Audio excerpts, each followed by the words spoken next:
যারা বদনজরে অভ্যস্ত, কুদৃষ্টিপাতে অভ্যস্ত, এই কথাগুলো আমি আগেই বলেছি অনেকের কষ্টের কারণ হবে, কিন্তু যা বাস্তব তা বলতেই হবে, কিছু করার নাই।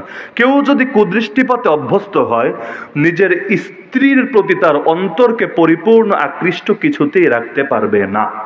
হারামের মজা পেয়ে গেলে হালালের মজা খুব বেশি দিন থাকে না, এটাই স্বাভাবিক ব্যাপার।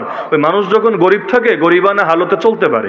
দেশে যখন কারেন্ট ছিল না, আপনারা থাকেন নাই দেশে, থেকেছেন, ওই সময় সারাদিনই তো কারেন্ট নাই, আরে কিসের গ্রীষ্মকাল বর্ষাকাল চলছে, আলহামদুলিল্লাহ সবই চলছে, তখন কোনো সমস্যা হয় না। আর এখন 5 মিনিটের জন্য কারেন্ট গেল, হায় রে ফ্যানটা বন্ধ হয়ে গেছে, এই তাড়াতাড়ি বাতাস মার, মানে অবস্থা এমন, এটা না হলে তার প্রেশার বেড়ে গিয়ে হার্টবিট বেড়ে গিয়ে এই হবে সেই হবে। আর যারা এসি রুমে থাকে সবসময় ব্রয়লার মুরগি, এগুলোতে এসির বাইরে আনলে, ওদেরকে এসির বাইরে এনে রাখলেই 2 দিন দেখবেন এমনি অসুস্থ হয়ে গেছে, অল টাইম এসিতে থাকবে, ব্যাস এতেই সন্তুষ্ট আছে। যারা আগে গ্রামে থাকতো এখন শহরে গিয়েছে, এখন তারা 5 তলা বাইরে উঠতে বলেন পারবে না, তার লিফটে উঠতে অভ্যস্ত হয়েছে, নিজ হাতে কাপড় ধুইতে পারে না, কেন? ওয়াশিং মেশিনে অভ্যস্ত হয়েছে। এমনকি থালাবাটিটা ধুইতে পারে না, কেন? ডিশওয়াশারে অভ্যস্ত হয়েছে। ঘরের কাজটা, ঘর ঝাড়ু দিবে মুছবে না, এটাও পারে না, কেন? কাজের বুয়াস রাখা শিখে ফেলেছে। তো মানুষ যখন একবার উন্নত জীবন শিখে ফেলে, নিচেরটা আর ভালো লাগে না।